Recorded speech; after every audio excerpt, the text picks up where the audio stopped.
and welcome to Sycamore School's Parent Education Program. Today, we're going to be talking about executive functions at school and home.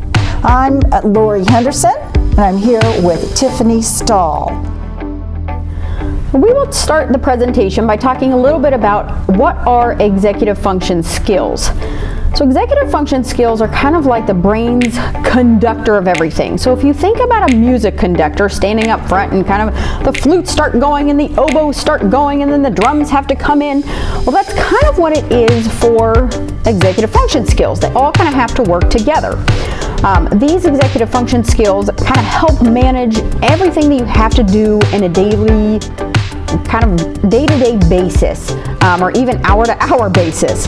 And if one of them is lacking, then that can really cause some problems.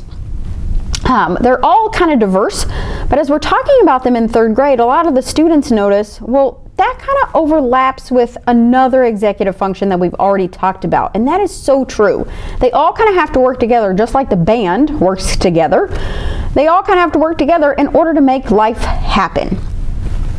So some of the skills that executive function allow us to do would be to plan, prioritize, and kind of reach those goals. We'll talk about other executive function skills as well. So why are these skills really important for us and our children? So a lot of people think, well, executive function skills are only for one set. Well, no, you need these as children all the way into adulthood. Your entire life, you're using executive function skills. And so some of the reasons why they're important for students at Sycamore are they help improve our math and reading scores, we have found, and it correlates with kind of how engaged they are with the lesson at hand. If some of these skills are lacking, we have found that students aren't necessarily as engaged as what they want to be. It's not that they don't want to be, it's just they can't be engaged because they're lacking in, the focus, or they're lacking in flexi-lexi, and we've changed something for the day. It also allows for independence, and that is huge at Sycamore. From preschool all the way to 8th grade, we strive for kids to do whatever they are capable of doing for that year, and that looks different for preschool to an 8th grader. So it also results in long-term success. That independence will, it's hard for children to reach that independence at times, but then it also makes them successful in the long run. And as a parent myself, I know sometimes it's just easier to do it for your child. It's easier just to pick up their stuff. It's easier just to kind of do their homework for them, but that's not what we want. We want them to be independent and successful in the long term of their life. So what are the executive function skills?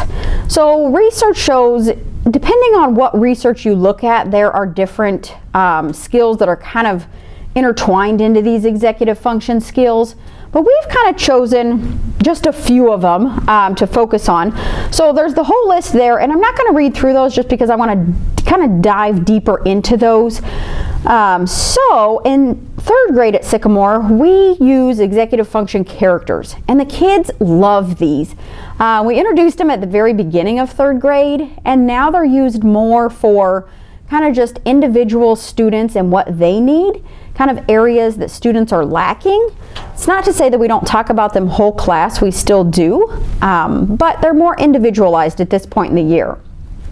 So the first character that we use is Stopatron, and Stopatron is kind of a robot that has a stop sign on him, as you can see in the picture there. And he teaches about response inhibition. And each of these characters come with a story that we read so the kids can kind of really relate. And then we take a few days to kind of, introduce them and point out ways throughout our day that we would use this. So the Stopatron teaches students to stop in any situation before things get kind of out of hand. So stop, pause, think it through before actually doing the next step. The next one is Rimm Remembers. So he is an elephant, or he or she is an elephant, and elephants actually have really good memories. I didn't know that until I was looking at this program, so that's kind of fun. So they work on working memory, so kind of the retain and then the manipulation of that information, and then eventually putting it into use or engaging with it to do something with that information. Flexi-lexi is a fun one. We're constantly talking about flexi-lexi, being flexible. So our days at Sycamore are typically normal, what I like to call normal, But every now and again we have to be flexible, and that's great for kids to understand that, you know, what you think will happen might not always happen. So we talk a lot about, you know, just staying calm in those situations and adapting to kind of your surroundings and what's happening. Emotibot is another fun character that works on emotional control, and we have been using Emotibot, especially this past week in 3rd grade. We've had Dr. Alkelt in. She's a wonderful resource at Sycamore. She has been coming in to talk about feelings and emotions, and though the kids have those, I'm finding it's rare that they actually think about those and how their body interacts with those feelings, and sometimes feelings can be scary to us. And we don't want to interact with those feelings, but teaching kids that it's okay to have those feelings is kind of what Emotibot does for us. The next character would be Sustaino the Great, and that works on sustained attention. So that's going to look different from a preschooler of how long they should have sustained attention to an 8th grader and how long they should have sustained attention. We'd use a lot of things in class like hocus pocus, and then the kids say, where's your focus? Or macaroni and cheese, everybody freeze. So things like that, just to kind of get their attention back to where we want it. The next one, get up and go, works on task initiation. So that's kind of a fancy term for just starting the assignment as soon as it's assigned, kind of breaking it down into where you want to start, where you want to go with that. And then kind of leads right into Susie Shifter of time management. So Susie Shifter has a timed timer with her, and we'll talk a little bit more about time timers later in our presentation and how you can use those. But she does a lot with transitions. So transitions can be hard because of they're kind of unstructured, and there's a lot you have to do. To us, a transition is easy, but think about it from a child's point. You have to put away your pencil. You have to put that in your pencil pouch. You have to put that in your desk. You have to put your math book away. If you're going next door, you have to pack all that stuff up. That's a lot of steps to remember at the age of 9, 10, etc. Then we talk about Plan Man, and this is one that we usually start with just because we're planning each and every day. 3rd grade is the first year they kind of have a student planner, and so that's where they keep track of what we're doing that day. They keep track of their homework for the week, things that are upcoming, trying to get them more independent in their own education and in their time management skills. Kind of goes back to Susie Shifter. Like I said, a lot of these overlap. Then there are 2 more. Gracie Goal Getter. So we talk a lot about goal-directed persistence. And a lot of kids say, you know, I would love to do this. And sometimes their goals are very lofty. So we have to kind of break those goals down. If you look close at Gracie Goal Getter's picture, she has short-term goals along the way to those long-term goals. And so that's why we kind of get the students to realize that it's great you want to do this huge, amazing thing, but how are you going to get there? And then we have a werebear. Working on metacognition, so thinking about your own thinking. This one's a little bit more tricky. We work on this one a lot throughout the year. One way that I use a werebear in 3rd grade is just a simple thumb check-in. So how are you doing? Give me a thumbs up, give me a thumbs to the side, give me a thumbs down. And I found over the years, you know, most kids at the beginning were always like, oh, I'm thumbs up all the time. I'm great. I'm doing awesome. But as the years gone on, it's interesting to see now that they're more comfortable with thinking about how they're thinking, you know, I do get some of these and I do get some of these. And I tell them, that's okay. There's times in my life where I've learned something and it's like, ugh, I need a major review on that. And that's okay. That helps me know that they're thinking about their thinking. So kind of how are we incorporating some of the EF to the Rescue program, the executive function characters, into 3rd grade? Like I was just talking about, the student planner checks. So as the students come in, they fill out their student planner, and then they get a sticker once they finish that task at the bottom of the page. Timed timers. We use those for different activities, whether it's a transition, whether it's a whole group thing. We use those a little bit at school. Underlining instructions, that's another one that can help certain students kind of just focus in on, you know, if it says simplest form, you need to answer in simplest form, but you might have missed that instruction if you didn't underline it. At the beginning of the year, we supplied backpack tags for pack up, because this year there's a lot more to keep track of. We have the water bottles, we have the masks, we have our student planners, we have our backpacks, our lunch boxes, our coats, and then all the snow stuff. So there's a lot during that pack up process. It's hard for a 9 or 10-year-old to remember all of that stuff without a list. So that was just a simple list to keep on their backpack, and now it's in their folder, just because we found some of them were, falling off their backpacks. Now it's in their folder, and it's just a handy list for them to kind of remind themselves of everything they need. We identify goals throughout the year with them. We do a Modabot lessons, like I said, with Dr. Elkelt. She comes in some. I do some of those lessons. Mr. Heron does some of those lessons. Just discussing our daily schedule. I always like to start the day with that posted in the morning of just everything, even if it's the same as it was yesterday. That's great for kids to kind of know what's coming. And then using that flexi-lexi strategy of, today we're going to do science instead of social studies, because we'll do social studies tomorrow or something like that. Breaking assignments down into smaller chunks is super helpful for kids at times, and I encourage you to do this at home with homework as well. It's starting in about 3rd grade, they get a lot more homework, and so some kids can really plow through that in one night. Some kids need that broken down into, what am I going to do Monday? What am I going to do Tuesday? What am I going to do Wednesday? So it's not, Thursday night and it's due Friday, now I have 40 math problems to do. That's not going to lead to success for them, and we want to be successful and your children to be successful. We have color-coded folders in 3rd grade, and so I'll say, get out your yellow folder. They know that's science. Get out your orange folder. Get out your red folder. They know what subject that kind of correlates to. So as they get older, I encourage you to have color-coded folders for them. Whenever you're purchasing school supplies in middle school, make sure those are color-coded for them. We do thumb check-ins like I was talking about. Those are just the simple aware bear, give me thumbs up, thumbs down. We also do that some with standing. So I'll say, stand straight and tall if you're feeling okay about this. Stand halfway up or sit on the ground. They're comfortable at this point in the year to do that with me. That takes time for them to be successful, but I love seeing that. And then the last thing we do, teaching that mistakes are okay. And that is super important. I cannot stress that enough.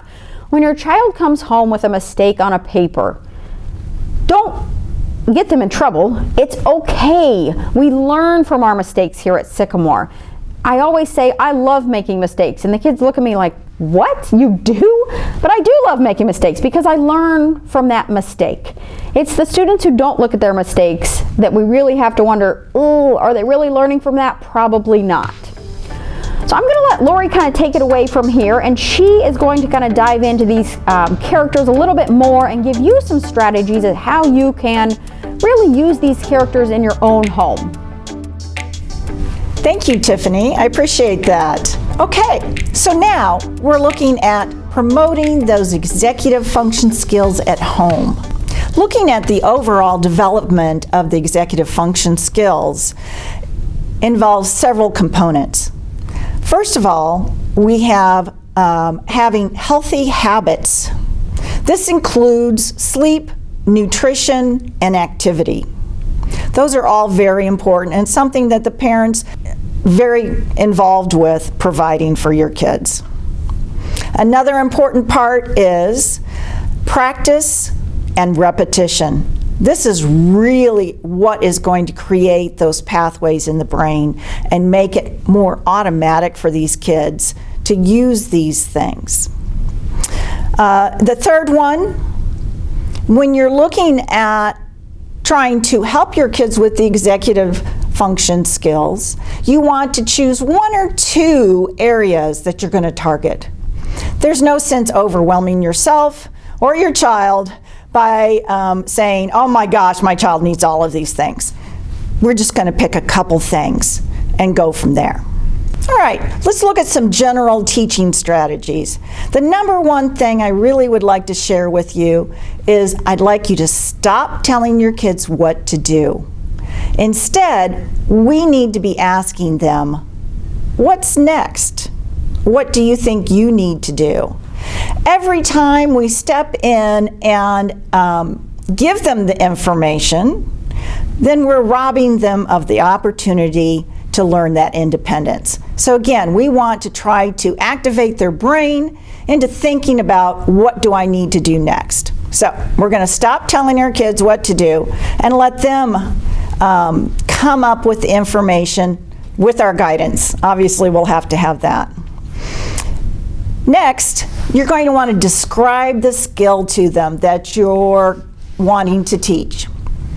For example, you might tell them about how you use lists to remember things, or how you use your calendar.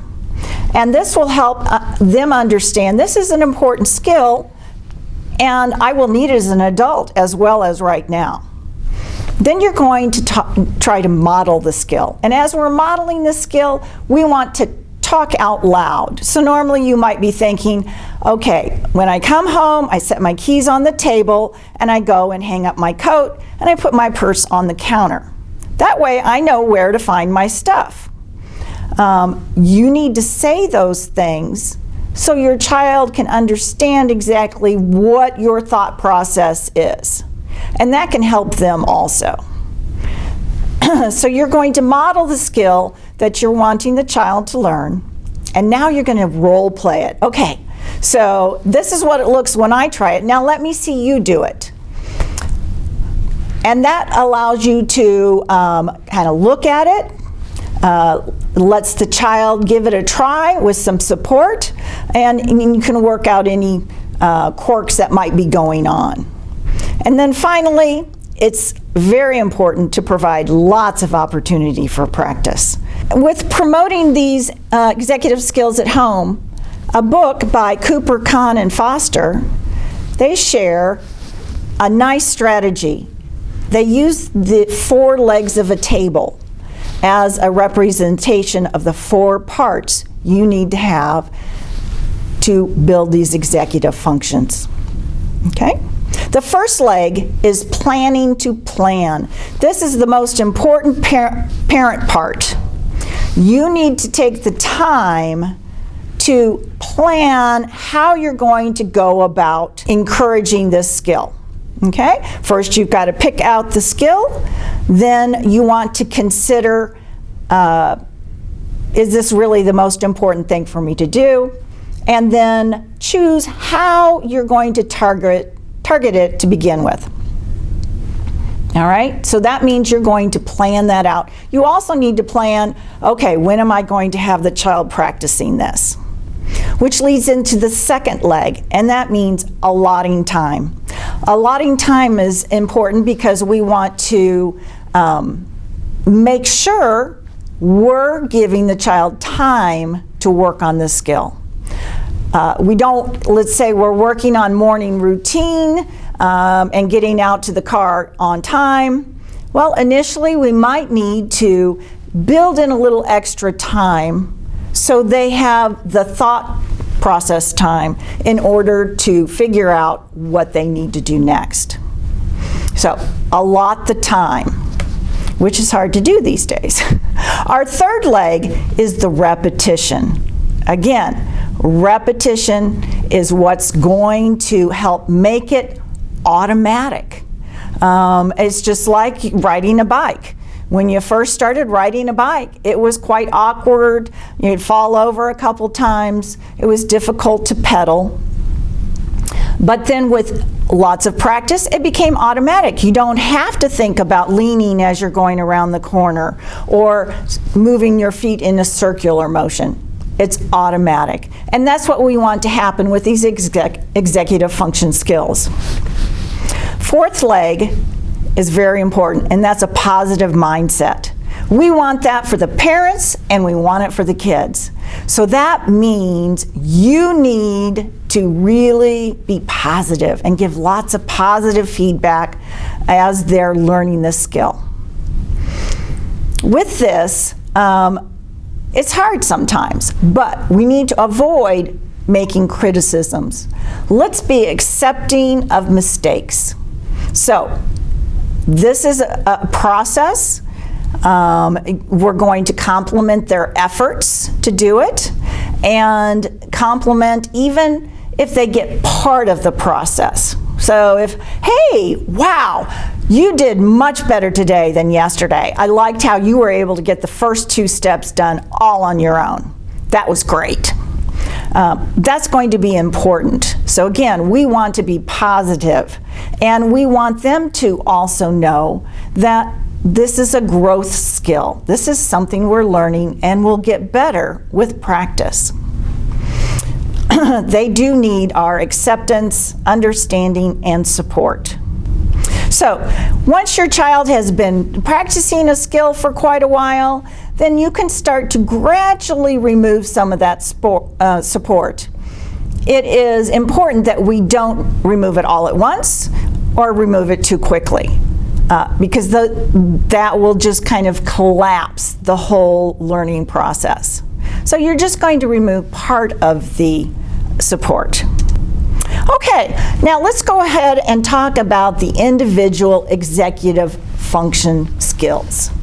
Our first one is stopatron, and this is an important one for developing response inhibition. This is your ability to stop. And you'll notice right there on stopatron's chest is a giant stop sign, and he's pointing to his head, reminding you to think. Okay? So, some activities you can do with your child to practice that inhibition of impulses.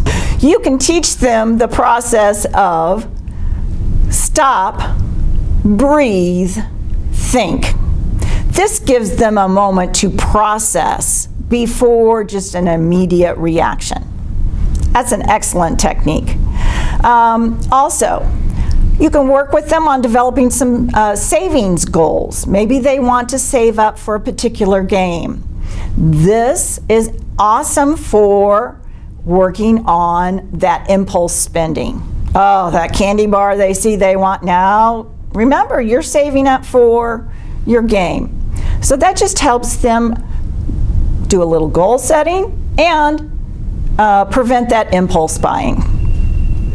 A third thing you can try is games like Simon Says, Red Light, Green Light, anything that has stop and go in it, because they have the impulse to keep going, but you want them to learn to stop and control their behavior.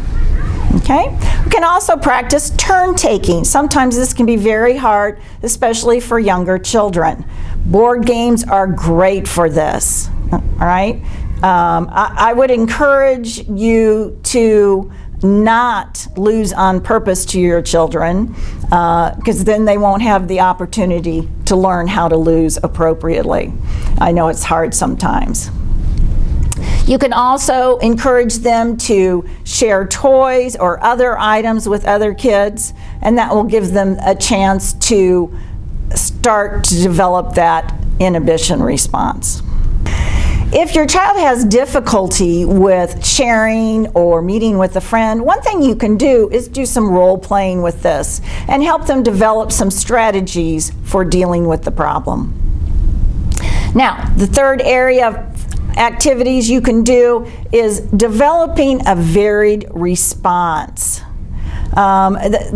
Sounds technical, but basically we respond differently in different situations and to different people. So here we want to help them understand you don't talk to adults like you would your little sister. You don't yell and scream when you are at a wedding or something formal. So there's different types of activities that we do where we're going to respond differently. Sometimes as parents we try to avoid situations that we know are difficult for our kids, but again, you're not allowing them the chance to learn those behaviors. It can be difficult, and discussing strategies ahead of time is always a good idea. Okay, now we're on our working memory. This is really important, and I want to say a couple things about working memory first. Working memory is the ability to hold information in your mind while performing any kind of complex task. Generally, we can hold about 7 items in our mind, plus or minus 2, okay? This obviously is quite important with if you're writing, you're thinking to yourself, I'm going to write this sentence. You have to hold that in your mind as you're actually forming the letters. Same thing with math. You're adding numbers together. You need to keep those numbers together as you're actually calculating the answer. Okay, now the first thing I have on here is developing routines with your child. It's important to remember the routines will not improve your working memory, but what they do is they free up our memory so that we can do more complex or more important tasks. It also helps with remembering all of our items. Quite often our kids forget stuff because they don't have a routine. So we want to help them develop those routines. Okay. One of the first things you can do is develop either a chart or a list for the kids. And I'll have some examples in our next slide. But for kids that are younger, you're going to use pictures. And then for kids that are older, you can use just written words. And you might laminate this list, and that way the kids can check it off as they complete each step. If that doesn't work too well, you can just write it out on a piece of paper and they can cross it off. But that does make it a little bit more tedious for you. Okay? Those routines will make it really more pleasant in the mornings and in the afternoons. So you should have a routine for getting up and getting ready for school. There should be a routine there. There should be a routine for when you get home, what happens first. And then also it's helpful to have a bedtime routine as well. And we want to keep consistency with those. All right. Now, my next suggestion is having regular age-appropriate chores.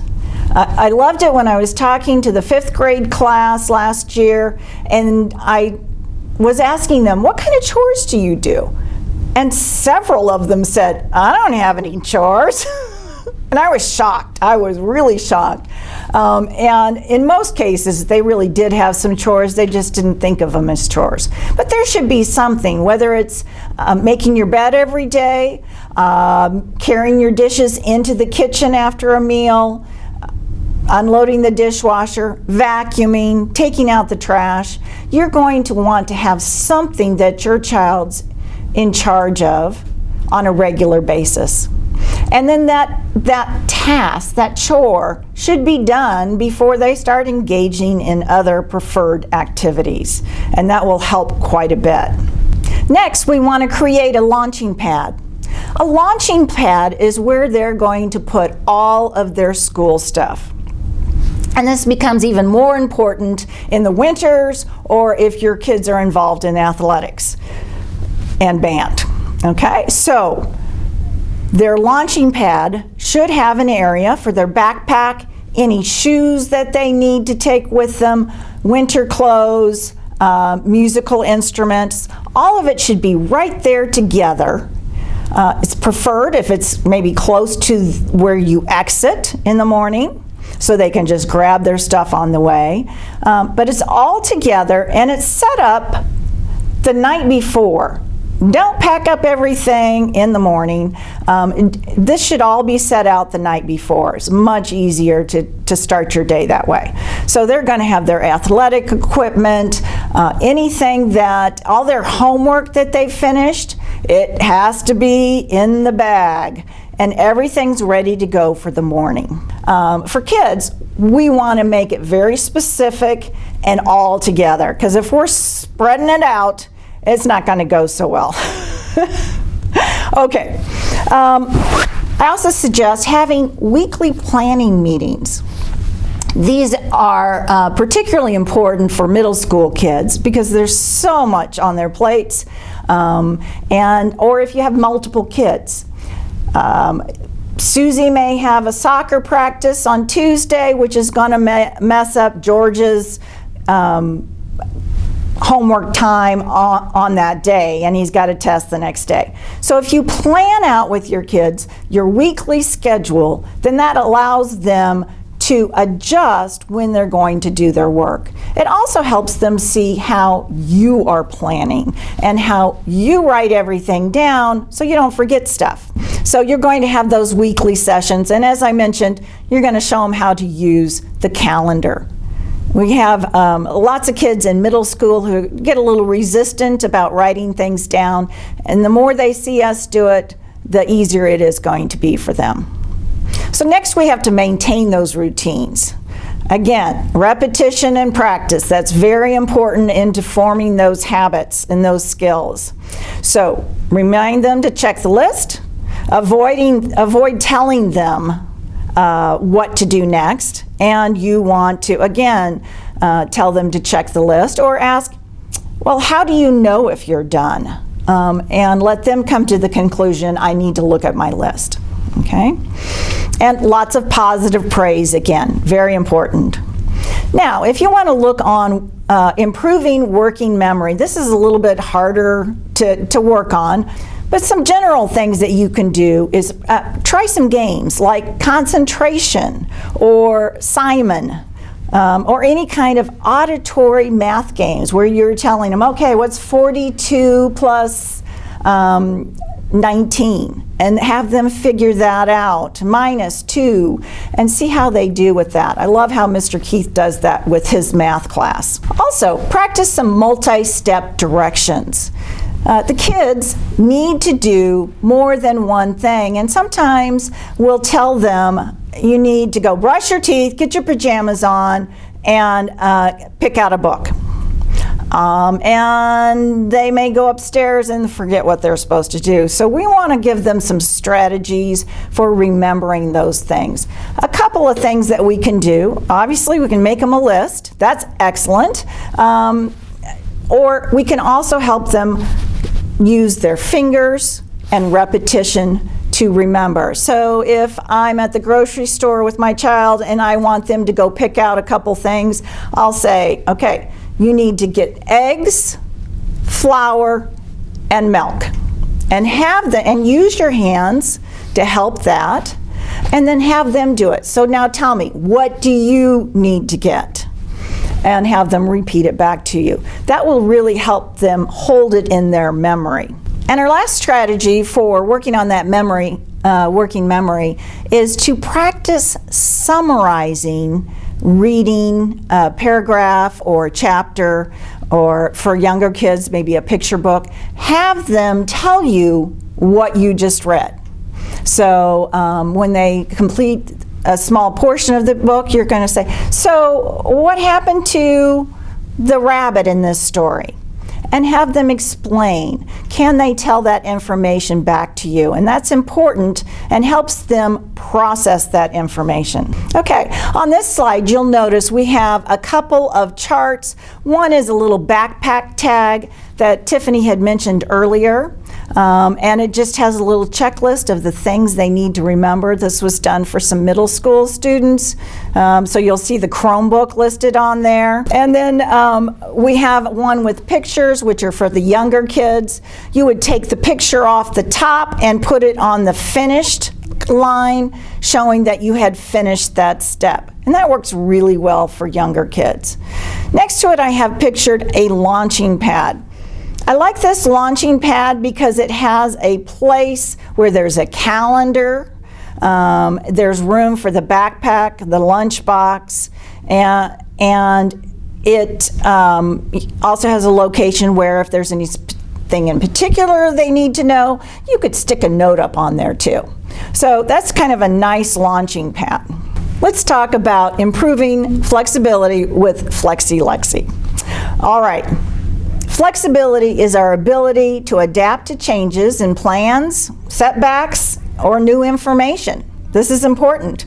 For anyone that happens to be on the autism spectrum, this is a very challenging skill. And so that requires lots of patience when you're helping them with that skill. In order to be flexible, children need to have some strategies they can use.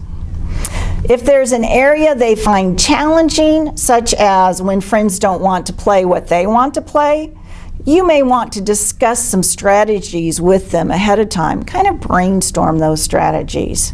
And then also role play those again. So that way they get the practice, they think about it, they process it. That's going to help quite a bit.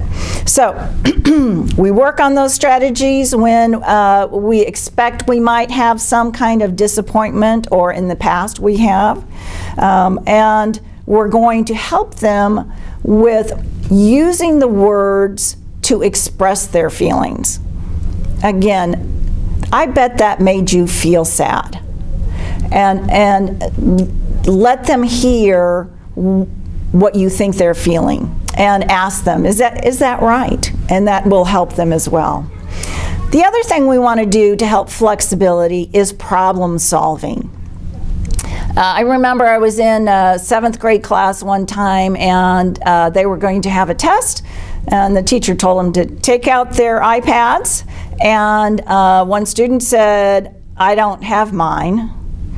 And the teacher's like, "Well, I guess you need to figure out what to do then." And the student was so confused, just had no idea how to handle that situation.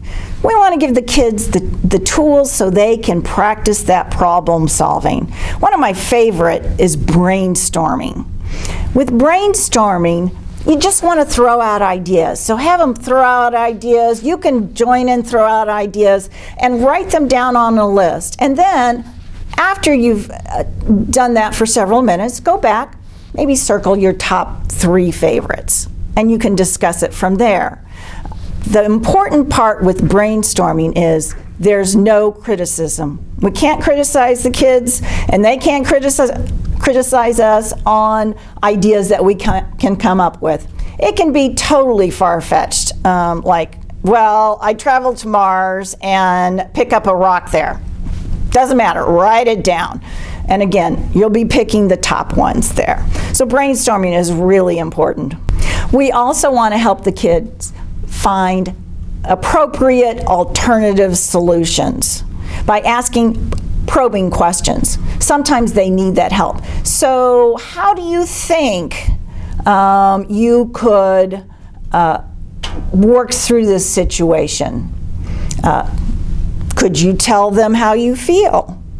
Could you try talking with one of your teachers? That type of things. You're going to ask them some probing questions to help them get through this situation. Now we're ready to work on Emotibot and managing those emotions.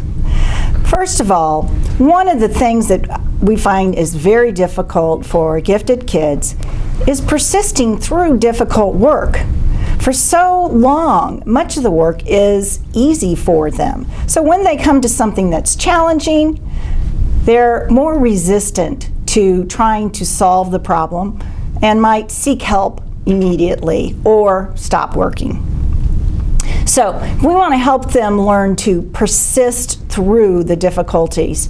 You can do this in several ways. First of all, talk about your own experiences. You come home from work and you say, boy, this was a really tough day for me.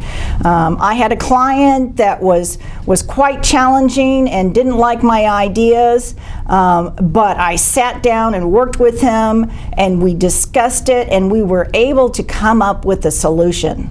That was tough for me because I thought this was all taken care of, but I continued and persisted. So that's one way that's really helpful for kids. Another way would be to read stories about persistence. There's tons of characters with this. A couple of books for younger kids that I can think of. One is called The Girl Who Never Makes Mistakes, which is very good. And then also another one, The Most Magnificent Thing. And that's, again, a good book. I have them on our resource list at the end if you want to look at those. Next, we want to help the kids develop regulation skills, the ability to identify their emotions, and regulate them. It's important to let kids know that the emotions are perfectly normal. They're valid. We should recognize our emotions, not push them away. But we also need to respond appropriately. And this is, in part, the skill that we talked about earlier, where you need to adjust your response depending on the situation or the person. So again, they're frustrated. What are you going to do? We need to help them learn to identify and say, I'm feeling really frustrated about this, or I'm mad about this because it's not working. So help them learn those emotions, and then we want to help them talk through those and know, again, you're accepting of those.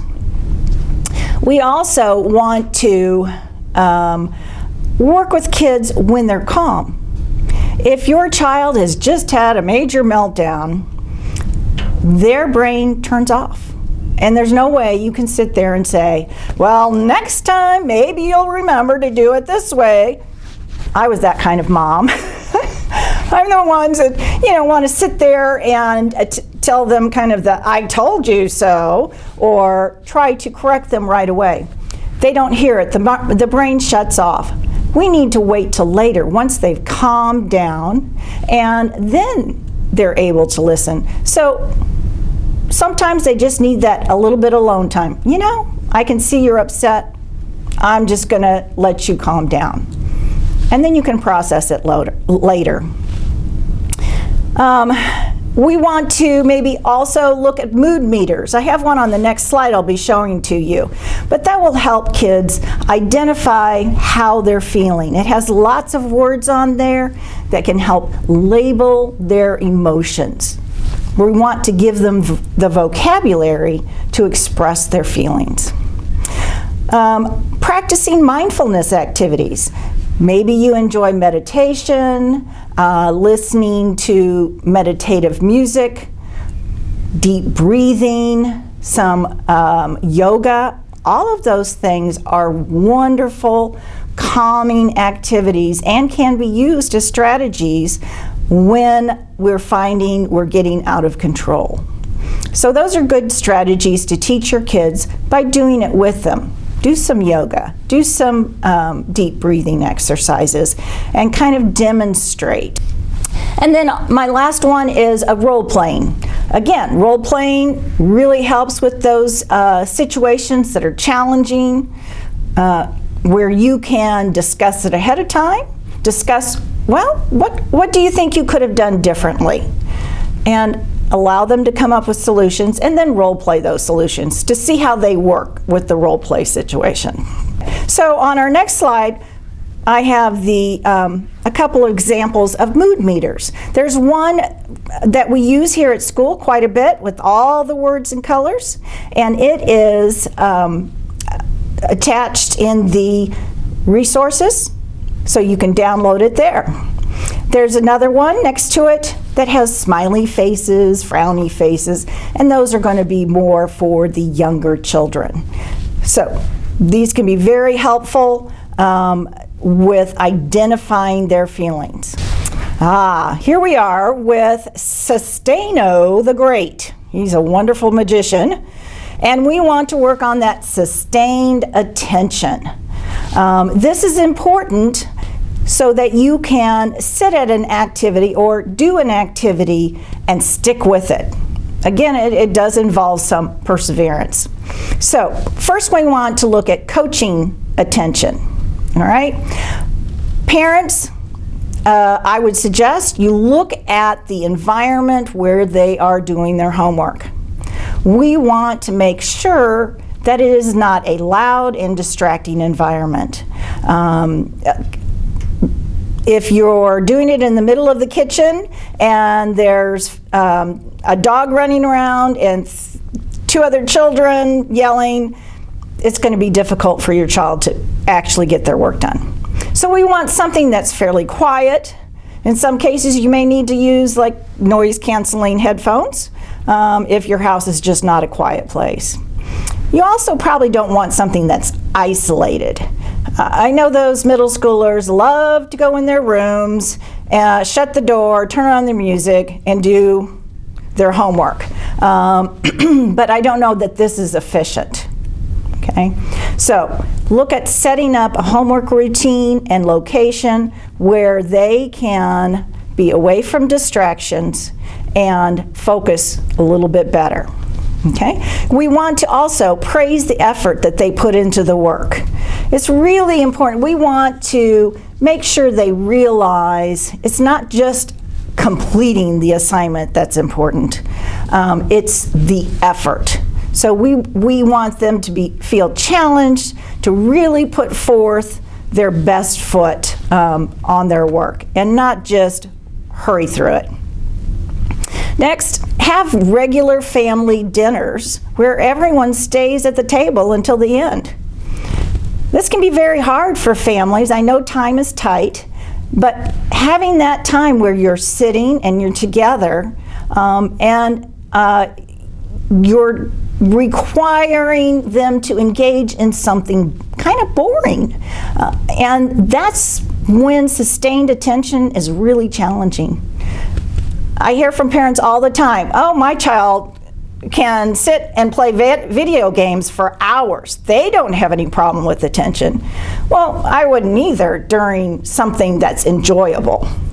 But when we're talking about something that maybe doesn't catch our interest to that level, or let's say a math lesson or a science lesson, it's very easy for our minds to drift. So we want them to learn to stick with an activity. Sitting at dinner, having conversation, and waiting until everyone is done before anybody gets to leave the table is a great way to practice that controlled and sustained attention. Our fourth thing on coaching for attention is practice asking relevant questions to the discussion. So when you're having a conversation, whether it's just you and your child or with a group of people, you want them to practice working on staying on topic. Encourage your child to ask questions about the conversation that's going on, not change the topic. Okay? Now, looking at enhancing attention. Some things that we can do with that is breaking the homework down into smaller parts. It's so easy for kids to see a packet and go, oh my God, there's no way I'm going to get through that. Yeah, I'd be a little overwhelmed too. So one thing that might help, separate the pages, give them one page at a time, or cover up half of the paper so they're only focusing on a very small portion. Okay? Also, for long-term projects, they need some help breaking that down and planning it out. It needs to be in small parts with little intermediate deadlines so that they can accomplish it over time. Using a time timer or something like that is very helpful. It doesn't have to be a brand name timer, but kitchen timers work well. Something that will help them realize the passage of time. And I will say for some kids, the timer stresses them out. So some kids that will not work. Others, it does work pretty well. And then also try using just some short breaks in between to recharge your body and brain. These short breaks, like about 5 minutes, should not be time for them to log onto their computers and play games. I suggest some type of movement, grab a snack, stretch, that type of activity. All right, here we go with task initiation with the Get Up and Go twins. Sometimes kids have such a challenge with getting started on an assignment. So there's several things that we can do to help kids start more quickly. First of all, I suggest make cleaning a game. So I might say, okay, we got 5 minutes to put away all the toys in this room. Let's see how many we can get done. Set the timer, mark, get set, go. That makes it a little bit more fun. Turn on the tunes, make it more of a party. None of us like to do housework. Also, with their workstation, you want to have it well stocked. Sometimes kids will use looking for materials as an excuse to get started. So, if you have pencils there, you've got scissors, you've got staplers, you have pretty much anything they might need to do their homework, then this is no longer an excuse. So, have a well-stocked work area. And then, as I mentioned earlier, helping that student break their work into smaller pieces. This will make it easier for them to start and go. Second, I've got here, create ways to quickly move through blocks or problems. This is another thing that kind of prevents kids for completing something or moving on. We can again practice that brainstorming without judgment. That will help in those areas. Role playing. Sometimes kids are a struggle to ask for help, or they don't know who to ask. So you could role play these situations. Okay, when I get confused on the directions, what should I do? And have them help generate some ideas that you can come up with. It might be looking at your friend to see how they're handling it. If it might be asking the teacher, raising your hand, those types of things, okay? And then stop procrastination. Oh, this is so hard, and I know we all do it. I do it. One of the problems with procrastination is that often kids don't know how to get started. So we might need to help them with that. Asking, what do you do first? What's the first step to this? And that should help them get started. Another problem with procrastination is not having enough time. If you feel like you just don't have enough time, it's hard to start something big. So again, maybe we need to chunk this into smaller pieces or rearrange our schedules. Perfectionism. Yeah, that happens a lot. The kids don't want to do it because they're not 100% sure it's going to be perfect. And we just need to help them feel comfortable with mistakes. Mistakes are just a process of learning, and so we do want to make mistakes, and it is important to move through those. The fourth thing is lack of motivation. They may think this work is boring. They may just not feel like doing it. It's their worst subject. Why do I have to do it? That's lack of motivation. They could care less whether they do the work. Well, maybe to help them start, we want to try some different techniques. Maybe see if they would like to work in a different location to do that particular work.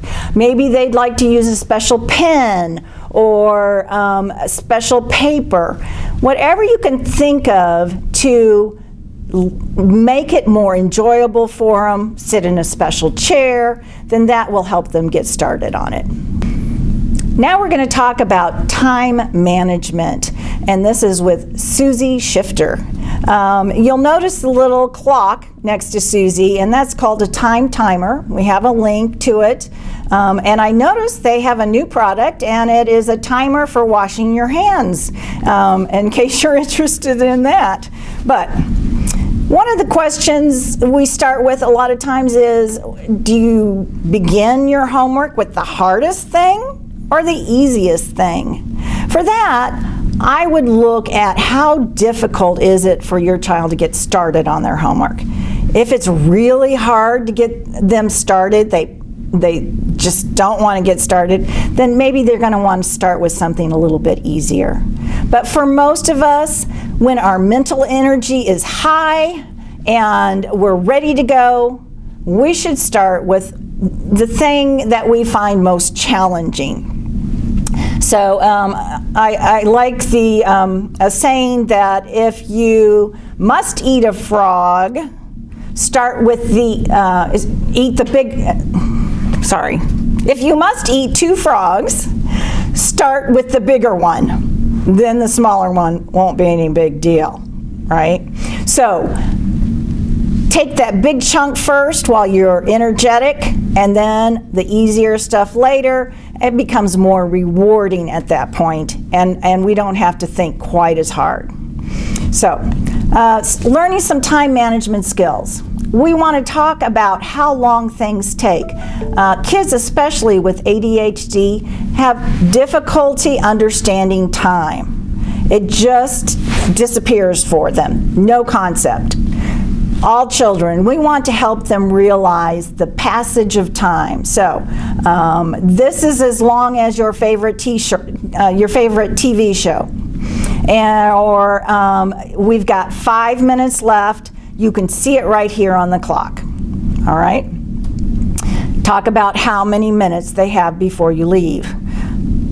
Another good idea is to have clocks around in a lot of locations where they will be. If you are trying to get out of the house on time, one of the places you may want to have a clock is in the bathroom. It's easy to lose time in the bathroom, so having a clock in there will help them keep track. Giving a 2 or 5 minute warning. Hey, we're leaving in 5 minutes. That will help them realize we're coming to an end of the time. Also, one method I kind of like, and I've heard a few families that use it, is the Pomodoro method.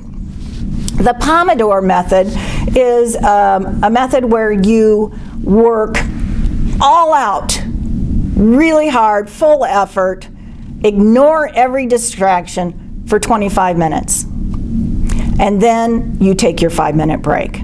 Now, you might want to adjust that depending on the age of the kids, but I wouldn't go longer than 30 minutes. It's really hard to have, serious cognitive processing for more than 30 minutes. So, there is a link to instructions on how to use the Pomodoro method in the resources. You just need a timer and a plan. That's all you're looking at. And that sometimes seems a little bit easier. Okay, I'm going to try and get all of this done in the next 25 minutes, and then I get a break. It's a little easier, again, like chunking. Also, looking at time management, you want to use that family calendar, as I mentioned earlier. Discuss the schedule for the next week so they know what's coming up. Make special plans for the future and try counting down the days. Again, this is the passage of time, so that provides an anticipation and also recognizing how long that really is away from now. Help kids understand the impact of their siblings' schedule. And for younger kids, sometimes this is, with older siblings, it can be really challenging because they're being brought from game to game. And talk to them about, well, what can you do while we're at Susie's game? What are some activities you can do during that time? Now we have Plan Man. We want to learn to plan and organize. Organizing is a big one.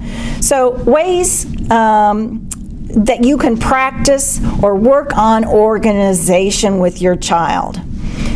One thing I would say for any of the kids in middle school, you want to have some routines to do with email and the portal.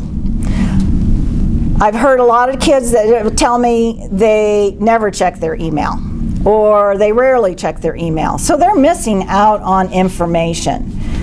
Most of it maybe they won't need, however, they might miss some fun game that they're going to be doing during study hall or after school activities or athletics. So it's important that they're looking at the email. And I would say for middle schoolers, they should check their email once every day. That could be before school or once they just get to school. It could be after school, but that's a routine you want to get them in. And then with the portal, it's important to check the portal for middle schoolers because their grades are posted on there. And sometimes there's things missing and they don't realize it. So they want to look at that, make sure everything's been turned in, and if it hasn't, then they need to address that situation. So that I suggest they do once a week. You may want to do it on Thursday night, so then they have Friday to get those things in. You may want to do it on Sundays as you're preparing for the next week. Either way works really well. Okay, so we want to give them specific locations for their stuff, and this is where I really like a launch pad. All of their school items needs to go there. Homework is not considered done until it is put back in the backpack at the launch pad. Very important. A good way to teach kids to organize is using the Ohio principle, and that stands for only handle it once. So every item you get, like junk mail, you pick up, you process, and then put it where it belongs, whether it's the trash, in a binder, anything like that. So try to help them develop the routine of only handling things once. There's no sense in stuffing it in your backpack to put in the proper place later. At night, before they go to bed, we want to make sure their backpack is ready for school the next morning. Use the family calendar and illustrate how the week is organized. And then, as Tiffany mentioned earlier, look at color coding subjects. So, your math book is orange, use an orange folder with it. Everything that's Spanish, you're going to put in green. Whatever it happens to be, try to organize it by color. Now, we want to help lead kids to understand how to plan and how to prioritize. For this, again, a lot of out loud thinking.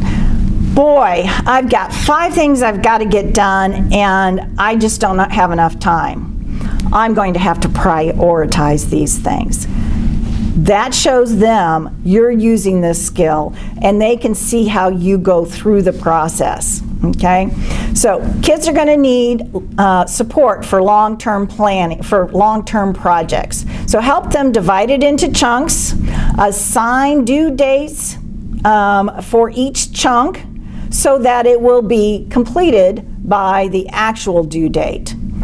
Sometimes working backwards from the due date till the present works really well for this. We want to also teach them how to differentiate between have to and want to.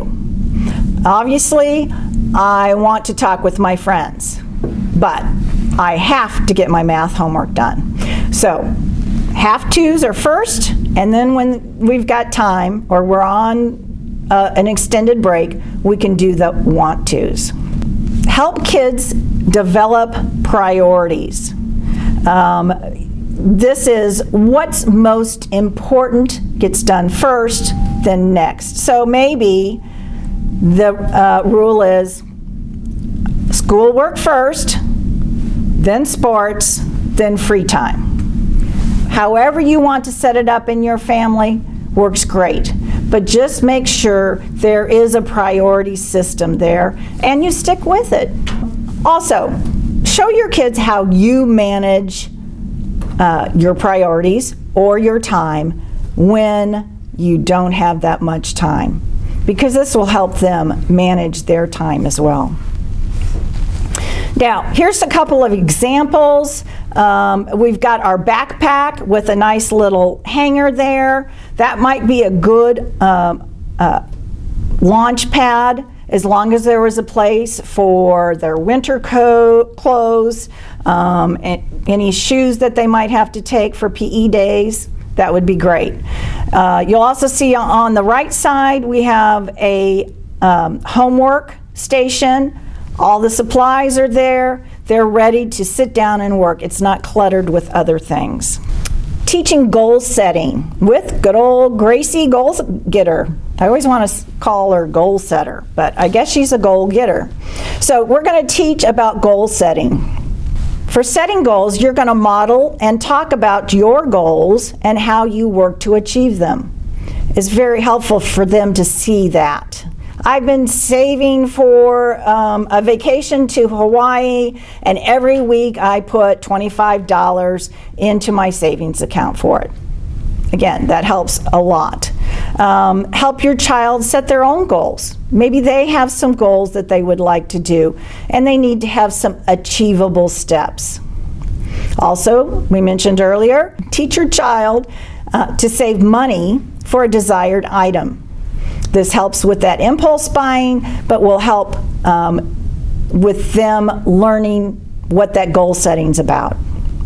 SMART goals are specific, measurable, attainable, realistic, and time-bound. So you want to look at setting SMART goals. Developing goal persistence is important. We can start by talking with them about brainstorming ideas of how we can overcome any kind of obstacle. If they're running into a problem with this, what can we do to get past this point and move forward? Okay. Talk about how you've struggled to stick with a difficult task and how you resolve that problem. And then really praise them for sticking with their goals and achieving their goals or getting close to achieving their goals. That's important. Now, here we have a werebear. He is my favorite, and I think, I hate to say the most important, but when we're talking about being an independent person and improving our performance, we need a werebear. A werebear is about metacognition. That is thinking about our thinking, self-awareness. What am I doing? What should I be doing? So those are questions that we need to look at and ask. So I suggest first you create the opportunities to plan, monitor, and evaluate. The thought process, before you start the activity, you're going to talk about what must get done. How much time do I need to get it done? What tools will I need to complete this? That's the planning stage. The monitoring stage is real important also. Am I on task? Am I still working, or has my mind shifted to something else? How much time is left?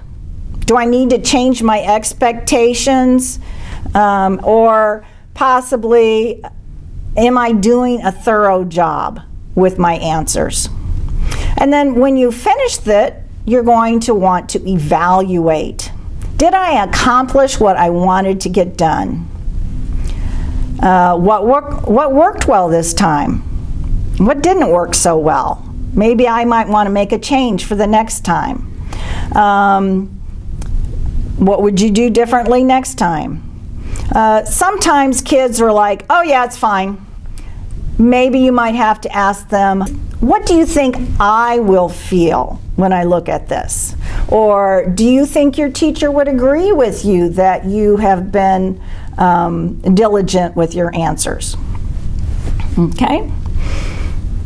Demonstrating how to adjust your performance for continued growth. So this is important. This again is the planning, monitoring, and evaluating. That's what we need to do. Some activities you can do to help with that would be using games to discuss strategies that worked and didn't work. Chess comes to mind, but it could be any kind of game. View those errors as positive learning opportunities. That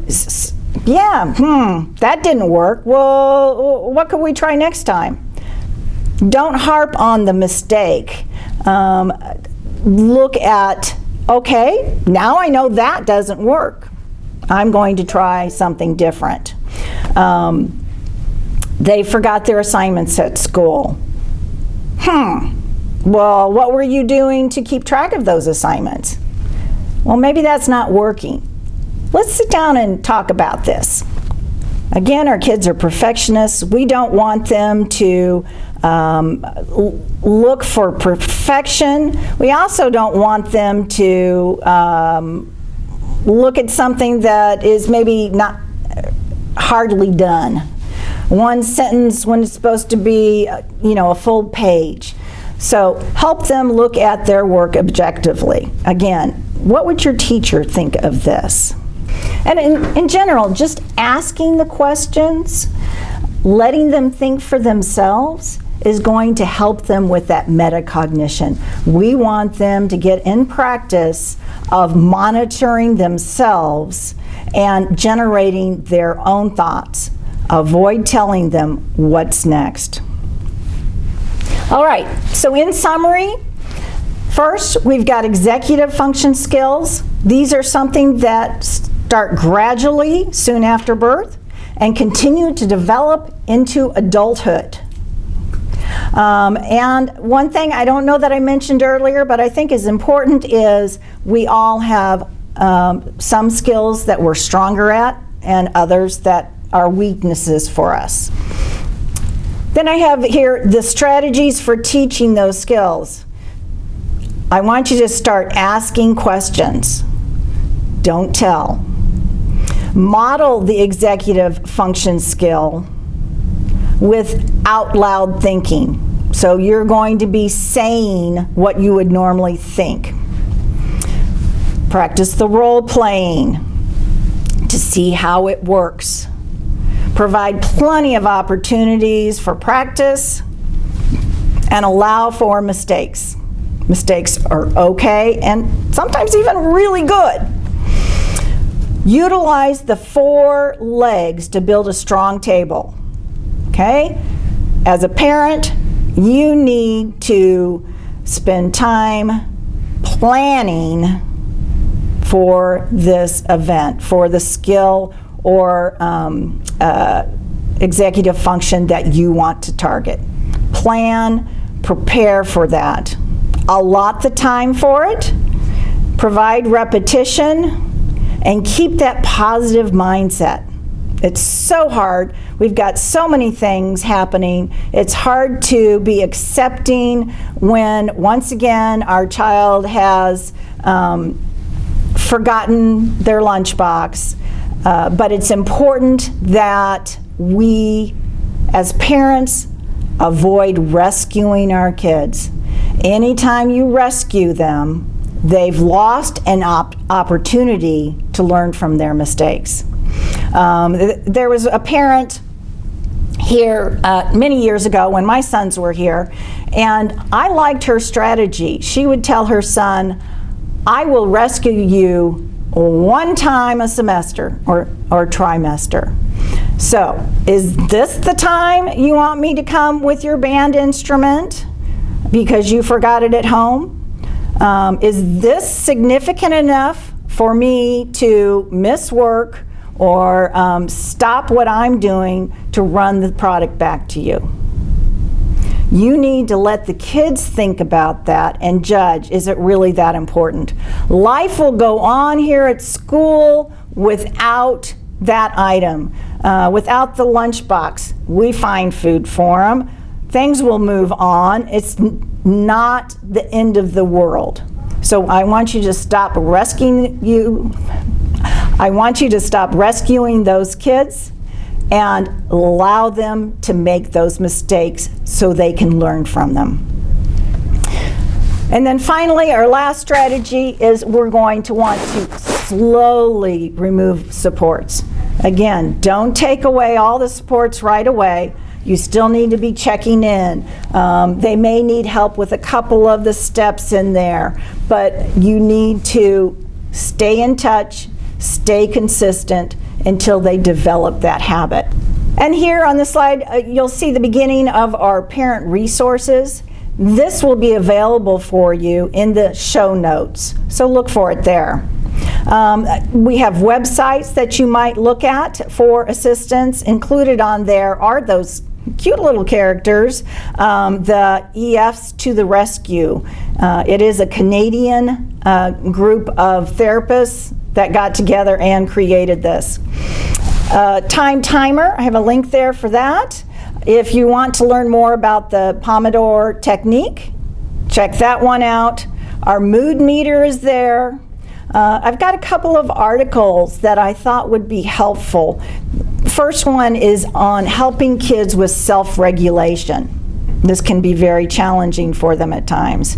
And then there's also another one that is from PBS on helping your child focus and concentrate. Next page, we have a list of books. These books are geared towards the adults, things that you might find helpful. The first one listed, which I feel is a great resource, is the Smart But Scattered, which is by Peg Dawson and Richard Guare. I would recommend that if you feel that you need to really work on these executive skills with your kids.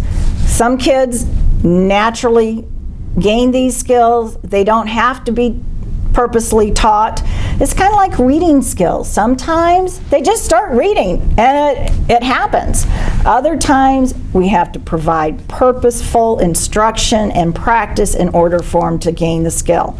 So if you're one of those parents who feels maybe they need to work on the executive functions a little more, I recommend that Smart But Scattered. The next page has books for kids, and I tried to divide these up by different categories. We've got the, books for inhibition and attention, also for emotional control and flexibility. They continue on with organization and planning. Then there's some books there on growth mindset and making mistakes. I mentioned That Most Magnificent Thing and The Girl Who Never Made Mistakes.